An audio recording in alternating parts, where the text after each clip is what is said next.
വയനാട്ടുകാർ തന്നെ സ്നേഹത്തോടെ സ്വീകരിച്ചെന്ന UDF സ്ഥാനാർത്ഥി Priyanka Gandhi.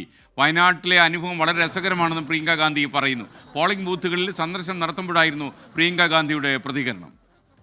I thank them for their love and for their kindness that they have shown me and the way they welcomed me to Wayanad. That's it, and I just hope that everybody will come out and exercise their democratic right. Very beautiful, very happy.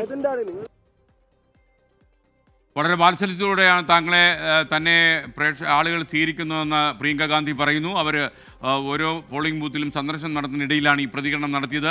Deepak Dharmadam നമുക്കൊപ്പം ചേരുന്നു. ദീപക്, പ്രിയങ്ക ഗാന്ധി വളരെ സന്തുഷ്ടിയായി കാണുന്നു. വിവരങ്ങൾ. SKN Priyanka ഗാന്ധിയുടെ ബൂത്തുകളിലുള്ള പര്യടനം തുടരുകയാണ്. ആ പര്യടനത്തിനിടയിലാണ് അവരുടെ പ്രതികരണം ഉണ്ടായത്. വയനാട്ടുകാർ ഏറെ സ്നേഹത്തോടെ സന്തോഷത്തോടെ എന്നെ സ്വീകരിച്ചു. വളരെ മനോഹരമായിരുന്നു വയനാടിന്റെ അനുഭവം. How was the Wayanad days എന്ന് ചോദിച്ചപ്പോൾ വളരെ മനോഹരവും സന്തോഷകരവുമായിരുന്നു എന്നാണ് പ്രതികരണം. അവരുടെ ബൂത്ത് പര്യടനം തുടരുകയാണ്.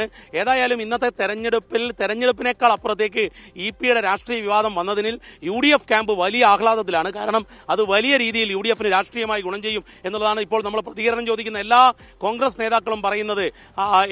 അതാണ് EP-യുടെ ബോംബ് വലിയ രീതിയിൽ ഗുണം ചെയ്തെന്ന്. ആ ഒരു സന്തോഷമായിരിക്കാം പ്രിയങ്കയുടെ മുഖത്തും പതിവിൽ കവിഞ്ഞ ഒരു ആഹ്ലാദം ഇന്ന് പ്രകടമായിരുന്നു. SKN